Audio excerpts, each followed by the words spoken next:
오늘 우리가 에스더 7장의 말씀을 함께 읽었는데요. 오늘 이 에스더 7장의 말씀을 가지고 하만의 최후라는 제목으로 말씀을 함께 나누도록 하겠습니다. 여러분, 우리가 어떠한 것을 보거나 또한 들을 때, 그리고 어떠한 작품을 우리의 삶 속에 마주하게 될 때, 그 작품이나 우리가 본 것을 보고 표현하는 단어가 있어요. 그게 바로 무엇이냐면 클라이막스라는 단어입니다. 여러분 들어보셨죠? 클라이막스. 이 클라이막스의 뜻이 무엇일까요? 이 클라이막스는 영화나 연극 그리고 소설이나 음악을 들을 때 그 작품의 진행이나 우리의 감정이 최고조에 이르는 시점을 우리는 무엇으로 표현하게 되느냐? 클라이막스라고 표현하게 됩니다. 그래서 우리가 어떠한 영화를 보거나 어떠한 작품을 대할 때 이 부분이 진짜 클라이막스야. 정말 이 소설 속에는 이 부분이 우리가 놓치지 말아야 될 클라이막스야. 이렇게 표현을 하게 됩니다. 그런데 여러분 알고 계십니까? 우리가 이렇게 사용하고 있는 이 클라이막스라는 단어가 정확한 표현이 아니라는 것이죠. 이거는 한마디로 콩글리시입니다. 콩글리시. 그러니까 정식 영어 단어가 아니라는 것이죠. 그러면 이 클라이막스의 정식 표현이 바로 무엇이냐면 클라이맥스라는 단어예요. 클라이맥스. 따라해 볼까요? 클라이맥스. 이 클라이맥스를 어원적으로 자세히 설명드리면 이러한 뜻을 갖고 있습니다. 최고의 단계를 뜻하는 것으로 정상이나 최고조에 이르는 말입니다. 그리고 이러한 클라이막스는 사실상 영어에서 기원한 것이 아니라 그리스어에서 기원이 됐는데, 그리스어에서 클리맥스라는 단어가 있어요. 클리맥스, 사다리라는 뜻인데, 이 단어에서 온 것으로 이제 점차적으로 강한 어구를 쌓아가는 점층법을 의미하는 것입니다. 그래서 우리가 연극이나 소설에서 사태가 최정점에 도달하는 가장 흥미있는 장면을 말하기도 하고, 그리고 작품의 분위기에서 생기는 긴장감이 최고조에 이르는 지점을 말하기도 하고, 때로는 그 지점으로부터 모든 문제가 풀리고 그리고 악이 붕괴되는 그 분기점을 우리는 뭐라고 표현하게 되느냐? 클라이맥스라고 표현하게 되죠. 그러면 제가 왜 오늘 이 아침부터 이 클라이맥스에 관한 부분들을 여러분들에게 설명해 드리는 것일까요? 그것은 바로 무엇이냐면, 우리가 지금까지 살펴보고 있는 이 에스더 10장으로 이루어지는 에스더 전체의 클라이맥스에 해당되는 부분이 바로 어디이기 때문이냐? 에스더 7장의 말씀이기 때문이에요. 이 에스더 7장의 말씀은 그동안 수면 아래 보이지 않았던 하나님의 역사가 이제 에스더를 통해서 현실 가운데 드러나게 되고, 그것을 통해 질멸과 멸망 속에 있었던 유다인들이 구원을 받고 시대의 악한 존재였던 하만이 붕괴되는 시점을 기록한 것이 바로 에스더 7장의 말씀이기 때문이에요. 그래서 에스더 7장의 말씀은 전체 에스더 가운데 결론에 해당되는 말씀이기도 하고, 에스더 전체 가운데 하나님의 정하신 때 그 하나님의 역사를 가장 위대하게 펼쳐 보이는 그 장이 바로 에스더 7장의 말씀입니다. 그래서 에스더 7장은 에스더 전체에 무엇에 해당되게 되느냐? 클라이맥스에 해당되는 것이죠. 여러분, 이러한 클라이맥스에 해당되는 에스더 7장의 말씀이 기대가 되십니까? 별로 기대가 안 되는 것 같아요. 기대가 되십니까? 어떠한 내용인지 궁금하십니까? 막 듣고 싶습니까? 그러면 제가 여러분들의 마음을 풀어드리기 위해서 이제 7장의 말씀을 전해드리도록 하겠습니다. 우리가 지난 시간 몇 장까지 말씀을 함께 나누었습니까? 6장까지의 말씀을 함께 나누었죠. 그래서 6장에서 어떠한 내용을 우리가 함께 살펴보았습니까? 하나님께서 그 아하수에로 왕에게 잠을 들지 못하게 하시고, 그로 하여금 그 시간에 무엇을 보게 하셨죠? 역대 일기를 보게 하셨어요. 왕궁의 모든 내용을 기록한 역대 일기를 보게 하셨습니다. 그리고 하나님께서는 그 아하스의 왕에게 감추어져 있던 누구의 공로를 알게 되게 하십니까? 모르드게의 공로를 알게 하죠. 이 페르시아의 신하 중에 두 사람이 비밀리에 왕을 암살하기 위하여 모의를 것을 모르드게가 듣고 그것을 에스더에게 말하여서 왕의 생명을 구하게 된 그 모르드게의 공로를 알게 되게 됩니다. 그리고 이러한 모르드게의 공로는 하만의 악이 절정으로 치닫는 그 순간에 그 모든 것을 뒤집어 엎게 되는 놀라운 분기점이 되는 사건이 되게 되죠. 그리고 왕은 어떻게 하느냐? 이러한 자신의 생명을 구했던 모르드게, 그 모르드게를 모든 사람에게 존귀하게 여기는 인물로 알리기 위하여 하만을 통해서 어떠한 일을 하게 됩니까? 왕이 입는 왕복을 입게 하고, 그리고 왕이 쓰는 왕관을 쓰게 하고, 그리고 왕이 타는 왕의 말을 태우면서 그 모든 백성에 읽는 성중을 돌아다니면서 그 모르드게를 바라보며 뭐라고 외치게 됩니까? 이는 왕이 가장 존귀하게 여기는 인물이다라고 하면서 이 모르드게를 모든 백성들 가운데 가장 존귀한 인물로 알리고 공포하게 됩니다.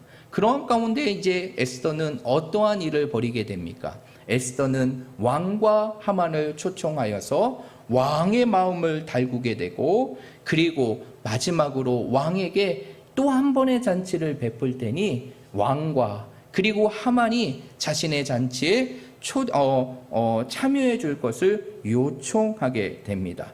그리고 이제 오늘 에스더 7장에서 드디어 그동안 때를 기다리며 참고 인내하고 기다렸던 에스더의 입술이 열리게 됩니다. 그러면서 왕이 에스더에게 얘기합니다. 내가 원하는 것이 무엇이냐?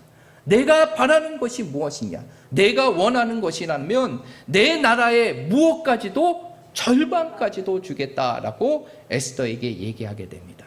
그랬을 때 에스더가 자신의 입의 포문을 열게 되죠. 그리고 왕 앞에 청하게 됩니다. 그 내용이 바로 몇 절과 몇 절의 말씀이냐면 3절과 4절의 말씀이에요. 우리 읽어봤지만 우리 3절과 4절의 말씀을 다시 한번 읽어보도록 하겠습니다. 시작.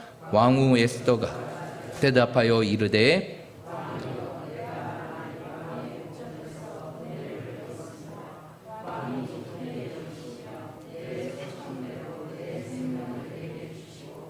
내 요구대로 내 민족을 내게 주소서. 나와 내 민족이 팔려서 죽임과 도륙함과 진멸함을 당하게 되었나이다. 만일 우리가 노비로 팔렸더라면 내가 잠잠하였으리다. 그래도 대적이 왕의 손해를 보충하지 못하였으리라 하니. 아멘. 오늘 3절의 말씀에 보니까 에스더가 그 왕을 향하여 무엇을 청하게 됩니까? 바로 내 생명과 내 민족을 내게 주소서. 이 이야기는 무엇이에요?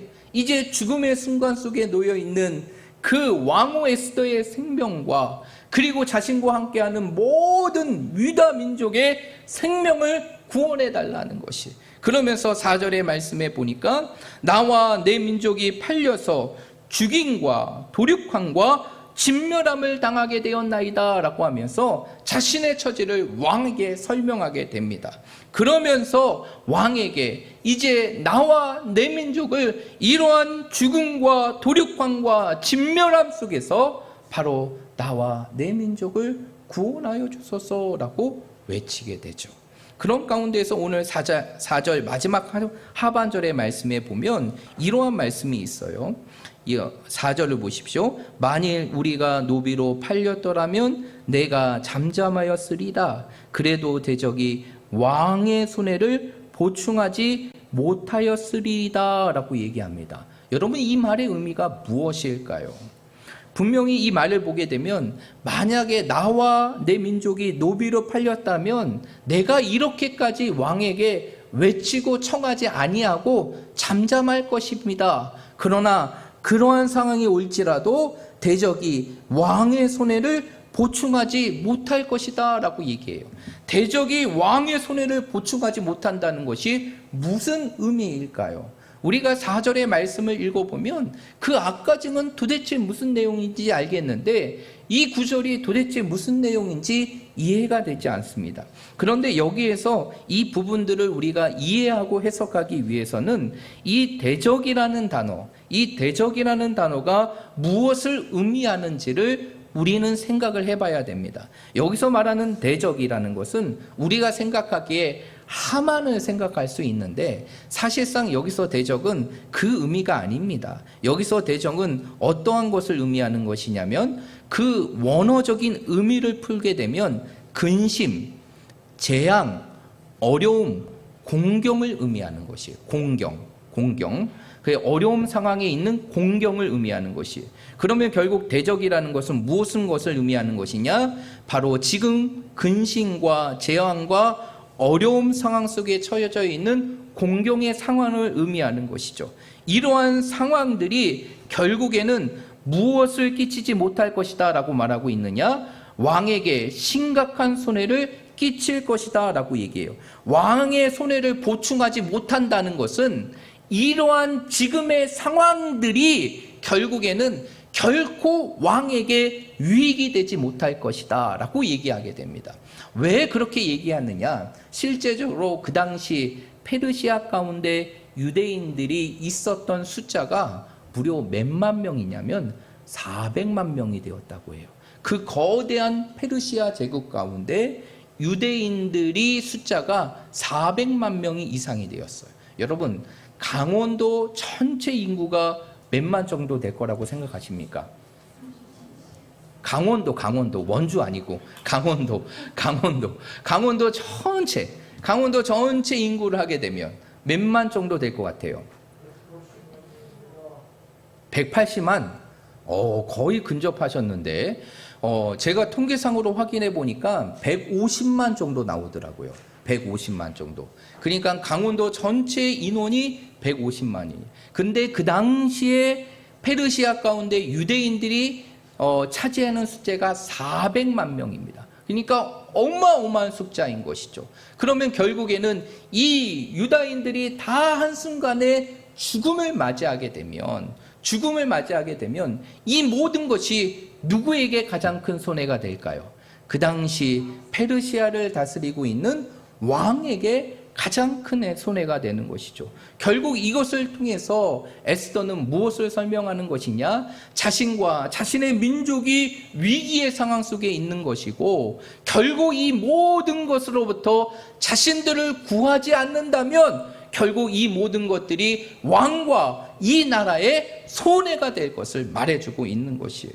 그런데 더 중요한 것은 무엇이냐면 오늘 이러한 에스더의 청을 들었던 아하수에로 왕이 분노하게 됩니다. 왜 분노하게 됩니까? 그것은 바로 그가 맞이하게 될 손해 때문에 분노한 것이 아니라 바로 한 나라의 왕의 왕비였고 그리고 왕비가 소속된 민족을 누군가가 죽이려 한다는 그 자체에 아하수에로 왕이 분노하고 붕괴한 것이죠. 그러면서 오늘 5절의 말씀에 보니까 그 에스더의 말을 듣고 아하수에로 왕이 에스더에게 뭐라고 얘기합니까? 누가 감히 이러한 일을 심중에 품는 자가 누구냐라고 얘기하죠. 그랬을 때 모든 것을 뒤엎는 에스더의 고백이 그 가운데 나타나게 됩니다. 에스더가 그 왕의 질문 앞에 뭐라고 얘기하게 됩니까? 이 모든 일을 행하는 사람은 대적과 원수인 악한 누구입니다? 하만입니다 라고 얘기하게 됩니다. 이러한 일이 벌어지면서 더 놀라운 사건이 그 이후에 이루어지게 됩니다. 이러한 왕의 분노를 보았던 하만이 이제는 어떻게 했느냐? 왕이 자기에게 벌을 내릴 것을 분명히 알게 되자 그 잔치의 자리를 떠나게 되죠. 그런데 잔치의 자리를 떠나게 됩니다. 그리고 그 하만은 누구를 찾아갔을까요? 누구를 찾아가게 됩니까? 그렇죠. 이제 자신의 생명줄을 갖고 있는 왕후였던 에스더를 찾아가게 되죠. 그런데 참 여기서 놀라운 광경의 상황들이 벌어지게 되죠. 오늘 우리가 읽었던 8절의 말씀에 보니까 하만이 에스더를 찾아가서 이렇게 얘기합니다. 8절의 말씀 보십시오. 왕이 후원으로부터 잔치자리에 돌아오니 하만이 에스더가 앉는 걸상 위에 엎드렸거늘 왕이 이르되 저가 궁중에 내 앞에서 왕후를 강간까지 하고자 하는가 하니 라고 얘기하죠. 이 이야기는 무엇입니까? 이제 자신의 생명이 에스더에게 달려있다는 사실을 하만이 깨닫고 그 에스더를 찾아가서 무릎을 꿇고 살려달라고 요청하는 것이, 그런데 그 모습을 왕이 보고 무엇으로 여기게 됩니까? 자신의 왕후를 강간하려고 하는 모습으로 오해를 하게 되죠. 여러분, 이것이 우연일까요? 아니죠. 이제 하나님의 정하신 때, 이제 하나님의 위대한 역사를 펼치시는 하나님의 놀라운 손길이라는 것이죠. 그것으로 인하여 결국 하만은 어떠한 결과를 맞이하게 됩니까? 그 이후의 말씀에 보게 되면 결국 자신이 모르드게를 죽이기 위하여, 그 모르드게를 달기 위하여 세운 그 망대에 누가 달게 되는 결과를 맞이하게 됩니까? 하만이 달게 되는 결과를 맞이하게 되고, 결국 하만은 최후를 비참하게 맞이하게 되는 것이 오늘 우리가 읽었던 이 본문의 말씀이에요. 그러면 오늘 이 7장에 나와 있는 하만의 최후를 통해서 오늘 이 시대를 살아가는 우리들이 우리의 삶 속에 기억해야 될 중요한 메시지가 있어요. 그것은 바로 무엇이냐? 바로 하나님은 반드시 이 세상 속에서 악을 심판하시는 분이 누구시라? 하나님이시라는 사실을 보여주고 있다는 것이에요. 하만의 최후를 통해서 우리가 보여주는 것은 바로 무엇이냐? 결국 이 세상을 다스리는 하나님의 중요한 원칙은 바로 하나님의 저스틱, 곧 공의로움이라는 사실을 다시 한번 보여준다는 것이에요. 이러한 하만의 몰락과 최후는 결국 하나님께서 이 세상을 다스리며 하나님께서는 이 세상을 자신의 공의로움으로 통치하며 다스린다는 사실을 보여주고 있다는 것입니다. 여러분, 오늘 우리가 살아가는 이 현실을 보십시오. 이 세상을 보십시오. 세상이 점점점 악으로 치우쳐지는 모습을 보게 돼요. 그리고 악이 흥행하는 시대를 우리의 눈으로 보게 됩니다. 그리고 심지어는 이 세상 속에서 선하게 사는 것이 이제는 올바른 것이 아니라 미련하다고 여겨지는 시대가 바로 오늘 우리가 살아가는 이 시대가 되어버렸다는 것이. 그러나 이렇게 악이 충만하고 모든 것이 악함으로 변질되는 이 시대라 할지라도 이 세상을 통치하시는 하나님께서는 당신의 공의로움을 통해서 여전히 악을 심판하시고 이 세상 속에 하나님의 공의로움을 세상 속에 드러내고 계심을 여러분의 삶 속에 믿으시길 바랍니다. 그러므로 우리는 이 세상 속에서 오늘 하만해 주는 이 말씀을 통해서 여전히 하나님의 공의로움은 살아있다. 하나님은 여전히 당신의 공의로움으로 악한 자를 처벌하시고 심판하시며 이 땅의 선한 자들을 통하여 하나님의 축복을 누리게 하신다는 사실을 여러분의 삶 속에 기억하시기를 바랍니다. 여러분, 오늘 에스더의 모습을 보십시오. 우리가 6장까지의 말씀을 지난 시간에 살펴보았지만 6장에서 왕이 모르드게의 공로를 알고 뭔가가 크게 뒤집어질 것처럼 느껴졌지만 실상은 이 에스더와 모르드게 그리고 모든 유대인들의 상황들이 변하지 않았어요. 달라지지 않았어요. 아무것도 이루어지지 않았습니다. 하나님께서는 아무것도 하시지 않는 것 같고 하나님의 침묵만이 지속이 됐다는 것이에요.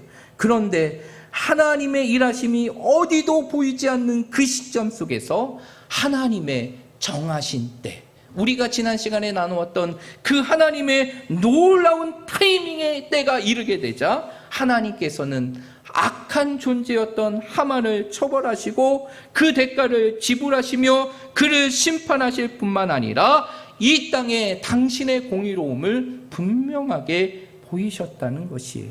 여러분, 하나님은 여전히 이 세상 가운데 계시고 여전히 이 세상 속에 일하고 계심을 믿으시길 바랍니다. 그 하나님의 일하심의 원칙의 중심은 바로 무엇이냐? 공의로움이에요. 하나님은 그 공의로움으로 여전히 이 세상을 다스리며 통치하고 계셔요. 아무리 세상이 악으로 치우친다 할지라도 하나님께서는 그 치우치는 세상 속에서 당신의 공의로움으로 중심을 지키시고 여전히 이 땅이 선한 모습으로 이루어갈 수 있도록 이 세상을 다스리신다는 것이에요. 그래서 우리가 기억해야 될 메시지가 있어요. 우리가 요셉이 고백했던 말인데 창세기 50장 24절의 말씀에 보면 요셉이 자신의 입술로 고백한 말씀이 나오게 됩니다. 그 말씀을 한번 찾아볼까요? 창세기 50장 24절이에요. 창세기 50장 24절입니다.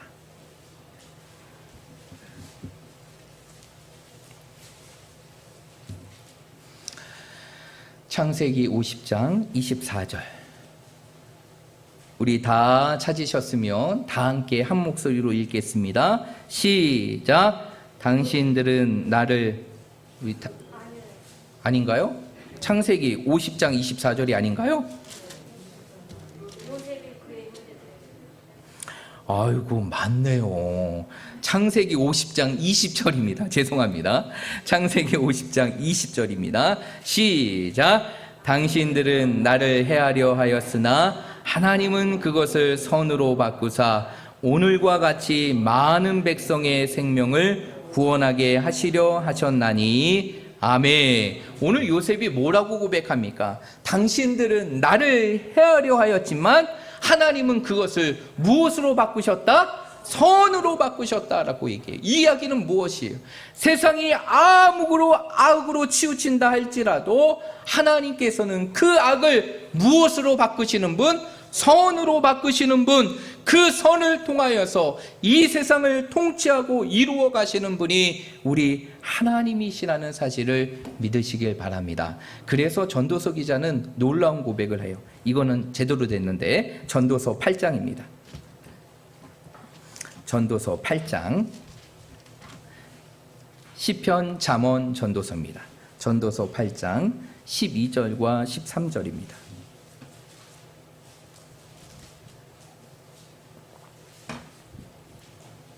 12절과 13절 우리 다 찾으셨으면 한 목소리로 읽겠습니다. 시작. 죄인은 100번이나 악을 행하고도 장수하거니와 또한 내가 노니 하나님을 경외하여 그를 경외하는 자들은 잘 될 것이요 악인은 잘 되지 못하며 장수하지 못하고 그날이 그림자와 같으리니 이는 하나님을 경외하지 아니함이니라.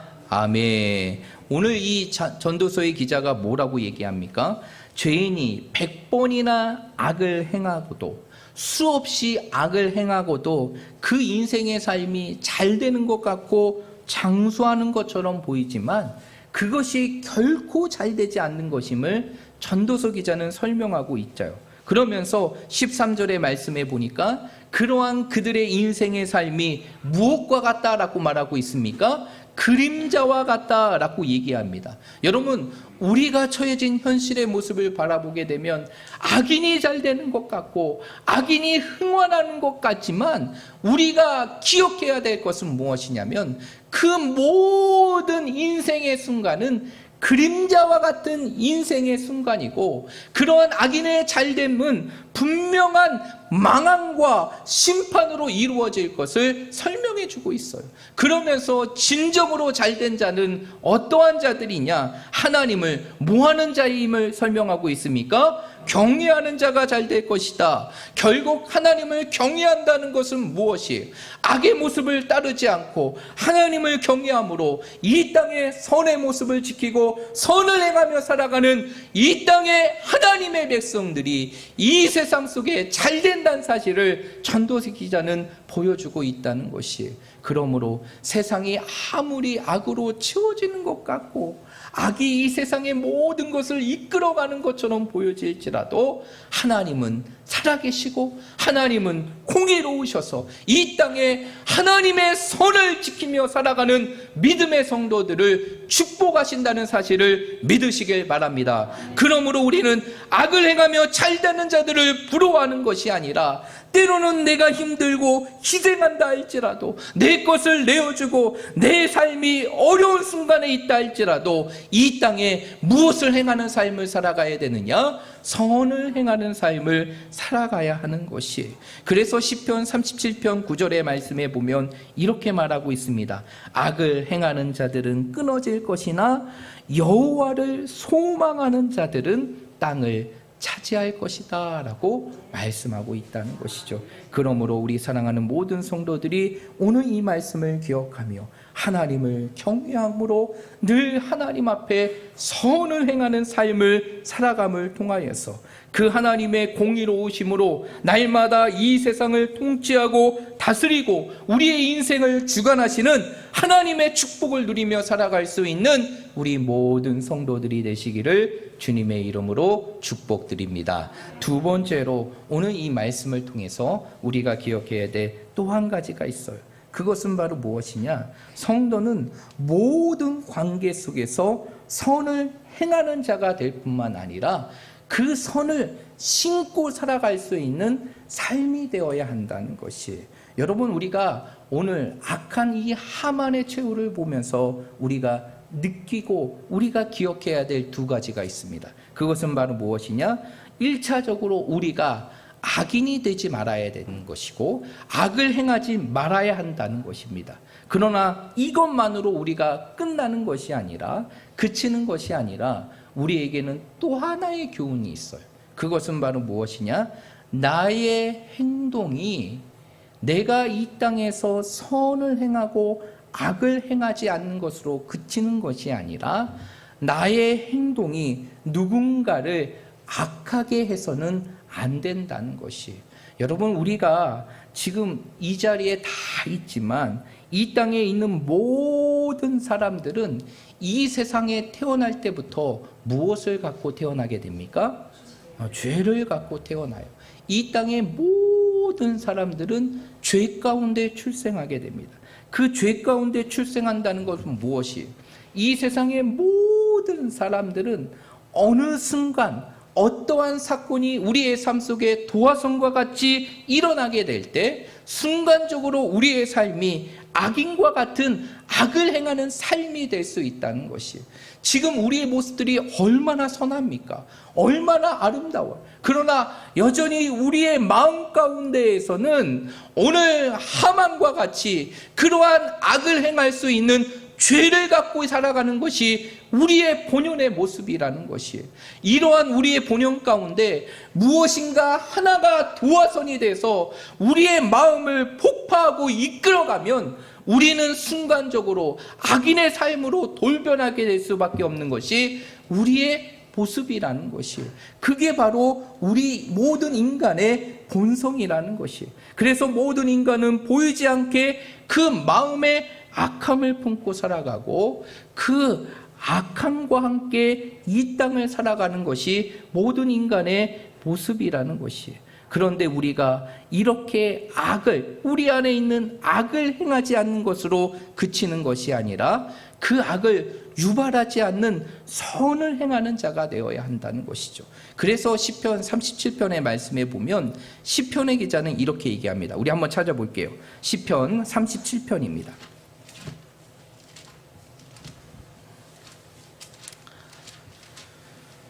시편 37편 3절입니다.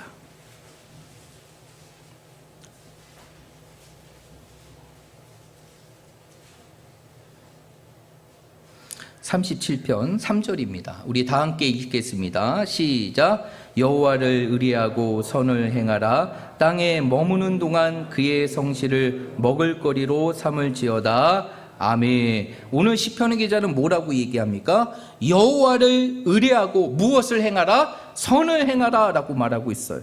그러면서 오늘 시편의 기자는 이렇게 얘기합니다. 8절에 보십시오. 8절의 말씀에 보니까 분을 그치고 노를 버리며 불평하지 말라. 오히려 이 모든 것은 무엇을 만들 뿐이다? 악을 만들 뿐이다 라는 것이, 이 이야기는 무엇이에요?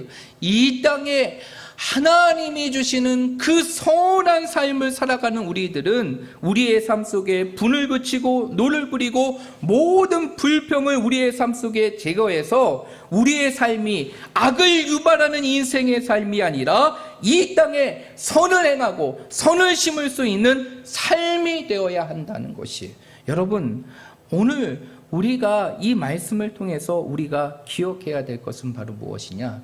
그러면 이렇게 선을 행하는 우리들이 누군가에게 선의 모습을 유발시키고 그 선의 삶을 살아가게 하기 위해서는 우리의 삶 속에서 어떠한 모습이 있어야 되느냐? 바로 우리의 삶 속에서 남을 대접받고자 하는 대로 먼저 내가 남을 대접할 수 있는 모습이 있어야 한다는 것이, 여러분 우리가 선을 행하는 삶을 살아가고 그리고 그 선을 나타내서 다른 누군가를 선한 자로 세워가는 삶을 살아가기 위해서는 우리의 삶 속에 기준이 있어야 되는데, 그 기준은 바로 무엇이냐면 바로 내가 받고 대접받고자 하는 대로 먼저 내가 그들을 섬길 수 있는 모습이, 대접하는 모습이 나에게 있어야 한다는 것이. 그래서 예수님께서 제자들에게 말씀하신 산상수훈의 말씀을 보게 되면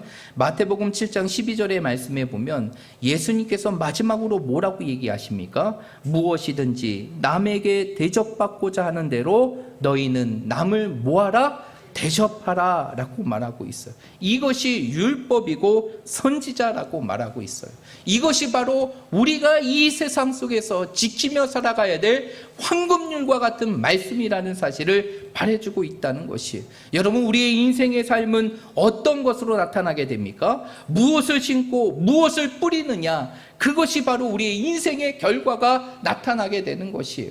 우리의 인생의 삶에서 심지 않는 것에서 거두는 것이 없고요, 우리가 심은 것에서 다른 것이 나는 게 아니에요. 결국 우리의 인생의 삶이라는 것은 내가 이 세상 속에서 무엇을 심고 뿌리며 살아가느냐, 그것이 결국 내 인생의 결과로 나타난다는 사실을 믿으시길 바랍니다. 그러므로 우리는 이 땅에 무엇을 뿌리고 무엇을 심으며 살아가야 되느냐? 선을 뿌리며 선을 행하며 살아가야 되는 것이, 내가 선한 사람이 되는 것으로 그치는 것이 아니라 다른 누군가가 나의 행동으로 악한 행동의 모습으로 빠지지 않도록 끊임없이 선을 심으며 살아갈 수 있는 삶이 되어야 한다는 것이, 그것이 바로 오늘 하만의 최후를 통해서 우리에게 주시는 하나님의 말씀이고 교훈이라는 것입니다. 여러분 정말 여러분 한 사람 한 사람이 선한 사람으로 대접받기 원한다면